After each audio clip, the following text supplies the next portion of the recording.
하나님 말씀 욥기 32장 1절에서 10절 말씀입니다. 욥이 자신을 의인으로 여김으로 그 세 사람이 말을 그치니 람 종족 부스 사람 바라겔의 아들 엘리후가 화를 내니 그가 욥에게 화를 내면 욥이 하나님보다 자기가 의롭다 하며 또 세 친구에게 화를 내면 그들이 능히 대답하지 못하면서도 욥을 정죄함이라. 엘리후는 그들의 나이가 자기보다 여러 해 위이므로 욥에게 말하기를 참고 있다가 세 사람의 입에 대답이 없음을 보고 화를 내니라. 부스 사람 바라겔의 아들 엘리후가 대답하여 이르되 나는 연소하고 당신들은 연로하므로 뒷전에서 나의 의견을 감히 내놓지 못하였노라. 내가 말하기를 나이가 많은 자가 말할 것이요 연륜이 많은 자가 지혜를 가르칠 것이라 하였노라. 그러나 사람의 속에는 영이 있고 전능자의 숨결이 사람에게 깨달음을 주시나니 어른이라고 지혜롭거나 노인이라고 정의를 깨닫는 것이 아니니라. 그러므로 내가 말하노니 내 말을 들으라. 나도 내 의견을 말하리라. 욥이 당한 재앙은 만물 안에 속한 인간의 지혜로 이해할 수 없는 신비입니다. 그의 재앙은 하늘의 하나님께서 만물 위에 계신 하나님의 허용하심 가운데 일어난 일이었고, 욥의 세 친구는 이 일을 알지 못하기에 자신들의 생각과 또 경험들을 따라서 이제 주장하고 또 심지어는 욥을 정죄하기에 이르는 모습을 볼 수가 있습니다. 그러한 다툼은 서로 합의된 것이 없이 그렇게 상처만 주고 생채기만 갖게 된 채로 계속 갈등의 상황이 되고 있었던 겁니다. 제 친구들이 하는 이야기는 결국 보상의 신앙 원리를 따라서 재앙을 만난 욥은 그가 죄인임이 드러나는 증거다라고 얘기하는 것이요, 욥은 자신이 행한 의로운 행실을 드러내고 이야기하고 결백함을 나타내면서 그러게 내가 의롭다라고 증언하고 있는 것이죠. 그래서 이 세 친구의 주장과 또 욥의 이야기를 듣고 가만히 있던 오늘 본문에 나오는 친구 엘리후가 얘기를 꺼내게 됩니다. 그는 람 종족이요 부스 사람이요 바라겔의 아들이다라고 얘기하고 있습니다.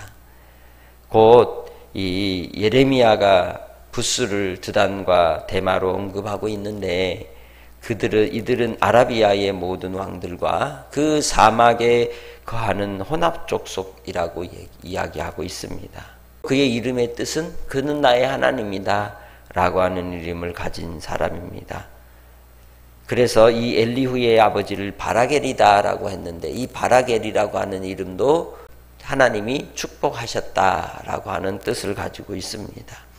그처럼 그 이름 자체에서 묻어나오는 하나님을 경외함이 이제 그 시대적 상황 속에서 오늘 이 욥에게 이야기하는 결론적인 그러한 답변이기도 한 것이죠. 엘리후의 이름, 그는 나의 하나님이다. 우리의 의로서는 하나님 앞에 나아갈 자격이 없는 것이죠.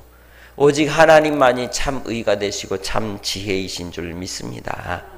이 모든 일에 있어서 우리도 우리 자신을 스스로 의롭다 할 자가 없으며 오직 예수 그리스도의 의를 힘입어 구원의 은혜 가운데 우리가 나아가게 되었고 하나님의 자녀가 된 줄 믿습니다. 그래서 이 욥과 욥의 세 친구의 이야기들로 말미암아 결국 하나님을 오히려 죄 있으신 분으로 착각하게 하는 그러한 상황이 오고 말았음을 이야기하고 있는 것이죠. 그리하여 이 엘리후가 현재 이 욥의 세 친구보다 나이가 어리다는 것을 4절에서 얘기하고 있습니다. 그래서 나이가 연소하기에 침묵하고 있다가 잠잠히 기다려 이제 그가 마지막 결론들을 이제 진술하는 내용이 본문에 나타나죠. 그래서 이 엘리후는 하나님의 영에 감동하여 32절에서 37절까지의 기록에 나오고 있습니다.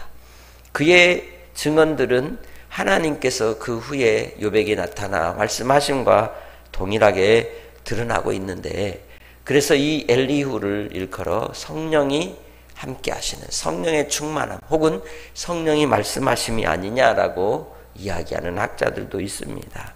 33장부터 네 번에 걸쳐서 욥에 대하여 이야기하고 있는 이 진술의 내용들을 통하여 이 엘리후는 하늘의 지혜를, 하나님의 지혜를 하나님의 영이신 성령께서, 그의 하나님의 영이 함께 하는 자에게 지혜가 있음을 이야기하고 있습니다. 오늘 우리도 주님 안에서 성령으로 말미암아 하늘의 지혜로 살아가는 성도들이 되시기를 바랍니다. 이 땅에 우리는 세상의 지식과 또한 그러한 기술과 이 과학으로 인하여 아무리 높아졌다 할지라도 그것이 하늘의 지혜를 얻을 수는 없는 것입니다. 왜냐하면 하늘의 지혜는 감추어져 있기 때문이죠. 그 하늘의 지혜가 무엇입니까?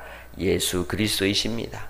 예수 그리스도를 믿음으로 말미암는 구원이 하나님의 지혜인 줄 믿습니다. 그래서 이 욥의 이 친구라고 나오는 이 엘리후가 증언하는 바 이 네 가지의 진술을 통하여 첫 번째로 나오는 33장에서는 하나님께서 욥에게 행하신 일은 하나님이 불의하신 것이 아니고 자신의 공의로서 욥을 회복시켜 하나님의 얼굴을 보게 하기 위함이다라고 결론을 이야기하고 있습니다. 하나님께서 하나님의 공의를 드러내심으로 욥에게 은총을 베푸시기 위함이라는 거죠. 우리가 인생의 사망의 골짜기로 갈지라도 해를 두려워하지 않는 이유가 무엇입니까? 주께서 나와 함께 하시기 때문이고 주의 지팡이와 막대기가 나를 안위하시기 때문이라고 이야기합니다. 그렇습니다. 하나님은 불의하신 분이 아닙니다. 하나님은 우리에게 우리의 고난과 곤고함 속에서 살아가는 삶의 아픔을 허용하시는 이유는 그 아픔 가운데 우리를 정죄하고 괴롭히시려 하심이 아니라 은총과 긍휼과 자비를 베풀어 주심으로 만물 가운데 살아계신 하나님의 사랑 안에 오직 예수 그리스도를 구원의 주로 믿고 구원받는 삶의 길을 살아가도록 하기 위함인 줄 믿습니다. 그래서 우리의 인생의 공감 속에서도 우리가 그러한 삶을 통해 배워야 될 지혜는 여호와를 경외함이 지식의 근본이요 지혜임을 아는 것입니다. 끝까지 주님 안에서 하나님을 바라보고 하나님을 의지함으로 마지막 이 욥이 궁극적으로 제 티끌 가운데 하나님을 뵙게 되는 것이죠. 하나님께서 우리를 만나 주시려고, 하나님께서 우리에게 은총을 베풀어 주시려고, 하나님께서 우리에게 살아계심을 나타내시려고 인생의 공감과 환난 속에서 자기 백성들을 핍박 가운데 허락하여 주시는 것입니다. 그래서 그리스도 예수 안에서 살고자 하는 자는 박해가 있다고 이야기를 하였습니다. 경건한 삶을 통하여 하나님을 경외하며 이웃을 사랑하며 주의 뜻을 감당하고 이루어가는 오늘 하루가 되시기를 주의 이름으로 축복합니다. 그리할 때에 우리가 비록 이 땅에 나의 삶의 문제들을 볼 때 이해할 수 없는 상황에 있다 할지라도 결국은 하나님께서 나에게 은총을 베푸시는 기회이구나 라고 깨달으며 오직 주님만을 바라고 의지하시기를 주의 이름으로 축복합니다. 오늘 하루를 살아갈 때에도 주의 인자하심이 나의 생명보다 귀하기에 시편 63편 3절의 고백처럼 주님 안에서 그 인자하심을 기뻐하고 주님의 인자하심을 따라 오늘 하루도 감사하며 인내하여 주님의 백성으로 아버지 앞에 찬양과 영광을 올리는 복된 삶의 하루가 되시기를 주의 이름으로 축복합니다. 하나님 아버지 감사합니다. 인생의 공감 속에서도 하나님이 나의 아버지이시고 나의 하나님이심을 고백합니다. 오늘 우리의 삶 속에서 하나님이 함께하여 주셔서 은총 가운데 붙잡아 주셨기에 오직 하나님을 경외하고 하나님을 섬기는 경건의 삶 속에 고난이 온다 할지라도 끝까지 인내하며 달려나가게 하여 주시고 하나님 안에서 발견되어지는 복된 주의 자녀들이 되게 하여 주시옵소서. 아버지 하나님, 우리의 인생 가운데 이해할 수 없는 곤고함 속에 있는 사랑하는 성도들의 심령마다 주께서 어루만져 주시고 하나님의 인자와 자비와 긍휼을 베푸심을 깨닫게 하여 주셔서 주께서 만나주시고 우리 주님을 뵈므로 기쁨 가운데 아버지를 찬송케 하옵소서. 오늘 하루도 주님 안에서 살아갈 때 하늘의 지혜로 살아가는 주의 백성들이 되게 하시고 긍휼과 자비로서 연약한 육신과 심령을 고쳐주시고 치료하여 주시고 회복시켜 주시고 주께서 함께하여 주옵소서. 유일한 구원의 소망이 되시는 예수님의 이름으로 기도합니다. 아멘.